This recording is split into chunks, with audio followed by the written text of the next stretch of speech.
इस निकम्मे को कितनी बार बोला है कि शादी कर ले, शादी कर ले, मगर ये किसी की माने तब ना।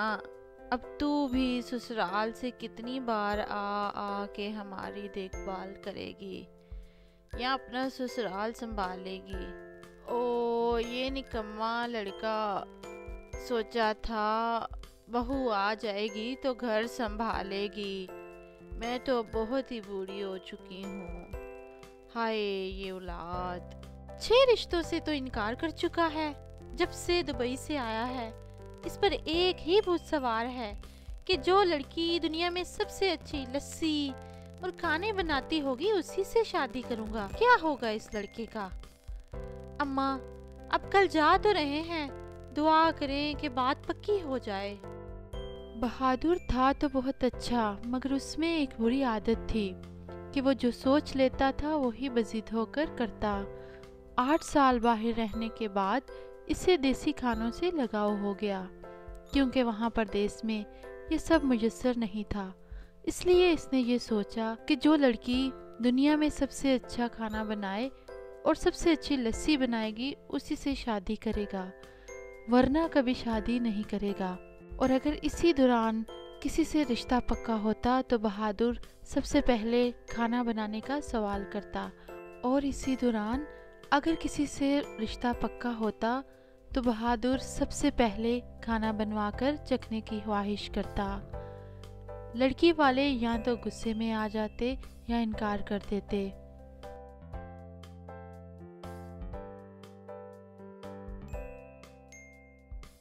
चलें फिर बात पक्की समझे, हमें मंजूर है। रुकें, लेकिन आंटी मेरी एक शर्त है, शायद आपने इन लोगों को बताई होगी। अरे बेटा जहेज की फिक्र मत करो, हम सब देंगे। आईफोन, लैपटॉप, गाड़ी, क्या और क्या बताओ बेटा। आप लस्सी और खाना तो कमाल का बना ही लेती होंगी ना? जहेज नहीं चाहिए। खाना वो तो आपने बनाना है। आजकल खाना कौन बनाता है, ऑनलाइन ऑर्डर चलता है। मोबाइल पर इतने ऐप्स हैं, ऐप स्टोर पर डाउनलोड नहीं करना आता क्या? अरे भाई ये फूड पांडा है ना, इधर से ऑर्डर कर लेंगे। और मैं यूज़ कर लेती हूँ इंस्टाग्राम, फेसबुक, ट्विटर।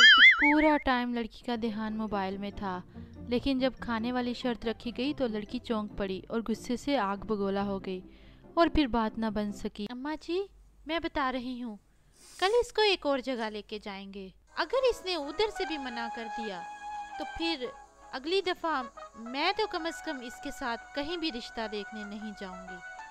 हर जगह मना कर देता है, हर जगह मना कर देता है। इंतहा हो गई है अब तो। बस कल जो रिश्ता हालात दिखा रही है, लड़की को सब कुछ बनाना आता है, इसकी पसंद की लस्सी भी। सुन लिया तुमने? नहीं, वो तो हर कोई बना सकता है। लस्सी ऐसी होनी चाहिए कि दिल खुश कर दे, जैसा मैंने सारी ज़िंदगी ना खाया हो। मैंने सारा टाइम दुबई में गुजारा है और देसी खानों से बढ़कर कोई और खाना मुझे पसंद ही नहीं आया।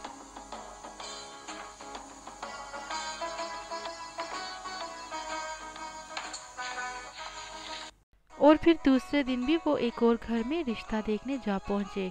घर बहुत शानदार था और वो घर की एक एक चीज़ को देखने लगे। सब बातों में मसरूफ थे और वो खिड़की की एक तरफ खड़ा होकर सोच में गुम था कि घर की हर चीज़ को सलीके से रखा गया है तो लड़की को खाना बनाना भी आता होगा।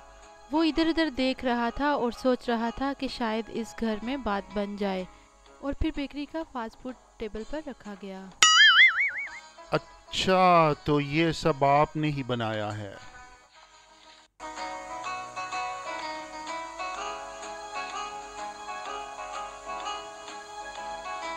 ऑफ कोर्स जनाब, ये मैंने ही बनाया है। ओह, तो इसीलिए इन सब पे बेकरी का कवर चढ़ा है। वाह। हाँ चढ़ा हुआ है बेकरी का कवर तो। लेकिन माजरत के साथ, मैंने तो सुना था आप देसी खाने और लस्सी बहुत कमाल की बनाती हैं। हाँ हाँ मैं बना लेती हूँ, पास्ता, लजानिया, मैक्रोनी, सैलड और बेकिंग भी आती है मुझे। और क्या चाहिए? इसके अलावा लस्सी की जगह तो आपको ग्रीन टी पीनी चाहिए ना। आप एक काम करें, आप शेफ लेडी से शादी कर लें जो आपको हर टाइम खाने बना के देती रहे। और मैंने सुना है कि आपने काफ़ी लड़कियों को रिजेक्ट किया है। शर्म तो नहीं आती आपको औरतों को जलील करते हुए? आखिर हमारी भी कोई वैल्यू है? कल सुबह ही अपने इंस्टा पर आपका स्टेटस लगाऊंगी और आपके खिलाफ लिखूंगी, मुआशरे में इंसानियत के नाम पे धब्बा हैं आप। नहीं, मेरा वो मतलब नहीं था।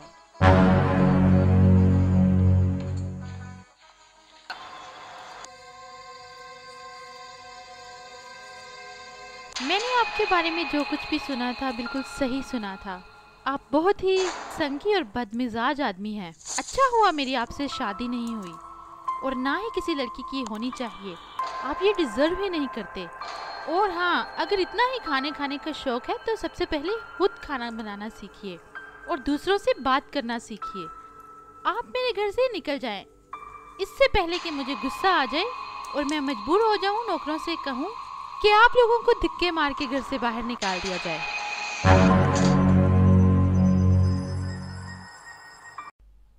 और ये कहकर उस लड़की ने कल वाली लड़की से भी ज्यादा बहादुर की बेइज्जती कर डाली। बहादुर इस बात पर शर्मिंदा था कि सबके सामने इतनी बेइज्जती हो गई और उसने ये सोच लिया था कि अब ना तो रिश्ता देखने जाएगा और ना ही शादी करेगा। और दिन यूं ही गुजरते चले गए। बहादुर ने अपनी अम्मा और बहन को साफ साफ कह दिया था कि वो ना तो रिश्ता देखने जाएगा और ना ही कोई शर्त वाली बात कही जाएगी, क्योंकि बार बार उसमें बेइज्जती करवाने की हिम्मत बाकी ना रही थी। इतने साल बैरूने मुल्क गुजारने के बाद भी बहादुर अपनी रवायात के साथ बहुत ही करीब तर था। इसलिए वो चाहता था कि एक रवायती लड़की से शादी की जाए। लेकिन आजकल बहादुर ने चुप चुप रहना शुरू कर दिया था। वो सिर्फ दोस्तों से मिलता और काम पर जाता। अगली सुबह बहादुर ने अपने दोस्त को स्टेशन पर छोड़ने जाना था। स्टेशन पर काफ़ी चहल पहल थी। दिल तो उसका भी था कि अपने दोस्त के साथ लाहौर चला जाए, लेकिन दोस्त के जाने का प्लान अचानक ही बना था। दोनों में रस्मी सलाम दुआ ही हुई थी और इतने में ट्रेन आ पहुंची। बहादुर अपने दोस्त को बताना चाहता था कि वो इसके साथ लाहौर जाना चाहता है, क्योंकि इतने दिनों की अफसरदगी के बाद वो किसी लंबे सफ़र पर निकल जाना चाहता है कि यकायक ट्रेन आ गई और वो ट्रेन में चला गया। दोस्त वहाँ से जा चुका था। बहादुर वहीं कुर्सी पर बैठ गया और किसी सोच में गुम हो गया कि अचानक एक अजीब वाक़या हुआ। अस्सलाम वालेकुम भाई साहब। असल में मेरे पास ये एक रुका है, लेकिन मुझे शौक तो बड़ा है पढ़ाई का, लेकिन मुझे भाई पढ़ना छोड़ना कुछ नहीं आता। जी बैठ जाएं, आप जगह खाली है। अब तो जेंटलमैन आदमी लग रहे हैं। पूरे स्टेशन में ढूंढ ढूंढ के थक गया हूँ। कोई भी पढ़ा लिखा बंदा यहाँ पे मिलता ही नहीं है। भाई साहब आपकी बड़ी मेहरबानी होगी, ये ज़रा रुका तो पढ़ दें। पहले तो आपको बहुत बहुत मुबारक हो, आपका रिश्ता आया है। एड्रेस लिखा है बगड़ियाल गांव, तहसील खैरदीन। और दूसरा ये लिखा है कि लड़की बहुत सुलझी हुई है, सीना परोना सब जानती है और बहुत ख्याल रखने वाली है, पढ़ी लिखी भी है। और साथ ये भी लिखा है कि खाना बहुत अच्छा पका लेती है। रिश्ता? ओ भाई साहब मेरे 8 बच्चे हैं और सब ने मेरे नाक में दम किया हुआ है। ये गलती मैं दोबारा नहीं करूँगा। और मेरी बीवी ने अगर ये रुक्का देख लिया तो मुझे जान से ही मार देगी। ना ना ना भाई, मैं चलता हूँ। मैं यहाँ नहीं रुकने वाला। मुझे अभी यहाँ से जाना होगा। भाई साहब अपना रुक्का तो ले जाएं, कहाँ जा रहे हैं? बहादुर ने उसे बहुत आवाज़ें दी, लेकिन वो आदमी बहुत अजीब था। ऐसे गायब हुआ जैसे गधे के सर से सींग गायब होते हैं। सारी रात सोचने के बाद बहादुर ने यह फैसला किया कि इस पते पर उसको खुद ही जाना चाहिए। स्टेशन गया, टिकट खरीदी और 1 घंटा इंतज़ार करता रहा, क्योंकि वो स्टेशन पर 1 घंटा पहले ही पहुंच गया था। और उसने ये सोच लिया था कि इस पते पर जाकर देखेगा, क्या पता रिश्ता अच्छा हो। ओफो, इस ट्रेन ने भी आज ही लेट होना था। पूरा 1 घंटा लेट चली है। चलो शुक्र है चल तो पड़ी। साहब जी कैसे हो? कौन से स्टेशन तक जाना है? जी ठीक हूँ चाचा जी। अरे चाचा जी, नहीं यार, चाचा जी नहीं।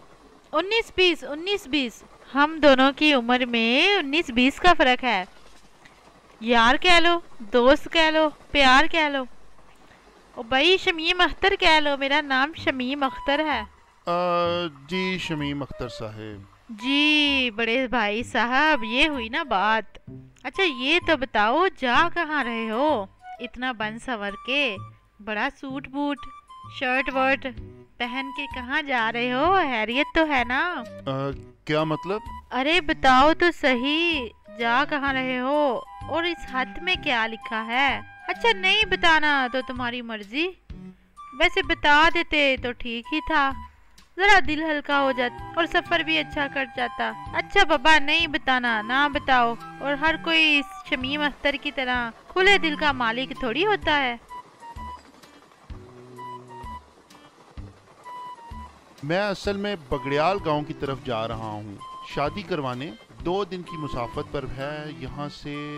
खत में तो यही लिखा हुआ है और रिश्ते वालों का पता भी दर्ज है। शादी? ओह देखो, ऐसे ऐसे लोग भी शादी करवा रहे हैं और एक मैं हूँ, खूबसूरत, गबरू, जवान, समझदार, फिर भी सिंगल हूँ। ओह अरे शमीम अख्तर साहब, आप तो रो ही पड़े। प्लीज ये रोना बंद कर दें। माजरा क्या है और अभी तक आपकी शादी क्यों नहीं हो सकी? क्या बताऊं बड़े भाई, एक तो मेरा नाम और दूसरी ये मेरी आवाज़ रिश्ते में ना की वजह बनती रही। लेकिन मेरा नाम भी शमीम अख्तर है, मैं भी शादी का लड्डू खा के ही रहूँगा।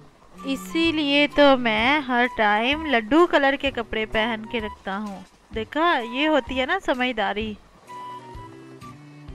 और इस तरह 2 दिन का तवील सफ़र शमीम अख्तर की गुफ्तगू की वजह से बड़ी ही आसानी से कट गया और बहादुर शमीम अख्तर की बातों से लुत्फानंदोज होता रहा।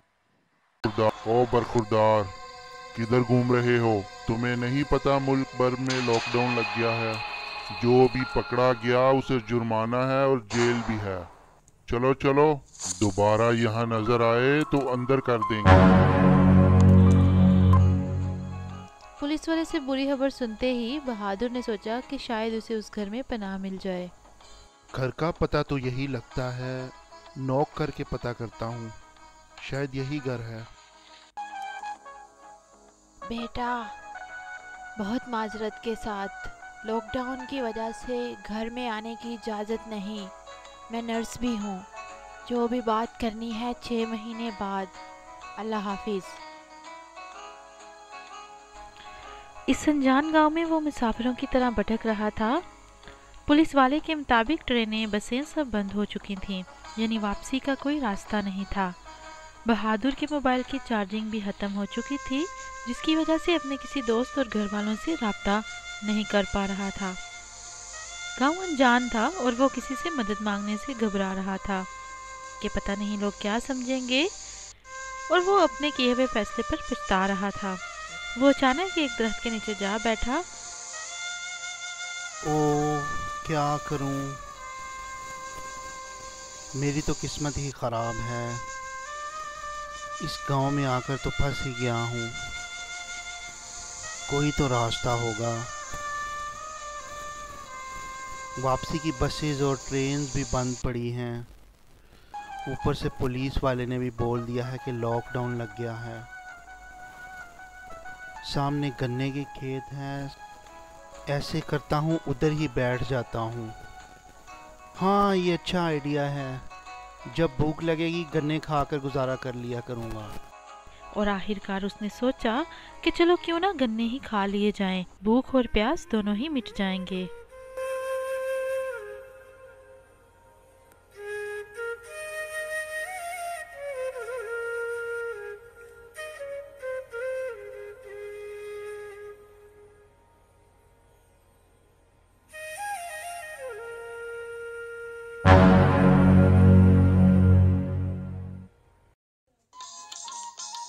अब्बा, हमारे खेतों में ना चोर घुस आया है। मैं अभी अभी अपनी आंखों से देख के आ रही हूँ। जरा देख तो सही जाके, कैसे हट्टा कट्टा बैठ के हमारे गन्ने खा रहा है। हा हा हा हा हा। ओ पुत्र, चोर ने गन्ने ही खाने थे, हम गरीबों के खेत में किसने आना है। चल, अगर तू बोलती है तो जाकर देखना ही पड़ेगा, आखिर ये है कौन। किसान चाचा ने फौरी बाहर आकर देखा और आकर यहाँ डेरा डालने की वजह दरियाफ्त की। बहादुर ने अपनी आप बीती इनको बताई और ये भी बताया कि वो बहुत भूखा और प्यासा है, इसलिए बिना इजाज़त गन्ने खाने की जहमत की। ये सुनकर किसान चाचा मुस्कुराने वाले अंदाज में बोले, बेटा, जब तक यहाँ हो तुम्हारा खाना पीना हमारी जिम्मेदारी है। तुम हमारे मेहमान हो और मेहमान की खिदमत करना हमारा फ़र्ज़ है। हमारा घर छोटा है, इसलिए घर के अंदर तो नहीं, लेकिन घर के बाहर शहर में दरख्त के नीचे तुम्हारे रहने और सोने का इंतज़ाम कर दिया जाएगा। जितने दिन चाहे आराम से यहाँ रह सकते हो और तुम्हें खाने पीने की हर चीज़ मुहैया की जाएगी। अरे, आपने क्यों तकलीफ की? ये खाना आपने बनाया है? जी जी, हमारी रवायत है कि हम परदेशियों को खाना खाए बिना जाने नहीं देते। और आप तो वैसे भी लॉकडाउन की वजह से यहाँ फंस गए हैं, तो सुबह दोपहर शाम खाने की फिक्र ना करिएगा और आपको गन्ने भी खाने नहीं पड़ेंगे। वैसे तो हम आप शहरियों के जैसे खाना नहीं बनाते, लेकिन देसी खाने में बड़े मज़े के बनाती हूँ। अब्बा ने बोला है कि आपका ख्याल रखना है, तो इसलिए कोई भी चीज़ की ज़रूरत हुई तो बता दीजिएगा। किसान चाचा की बेलौस खिदमत और बिल्लों के लजीज खाने के बाद बहादुर ने एक फ़ैसला लिया कि वो बिल्लों से ही शादी करेगा, और ये फ़ैसला किसान चाचा ने बहुशी कबूल कर लिया।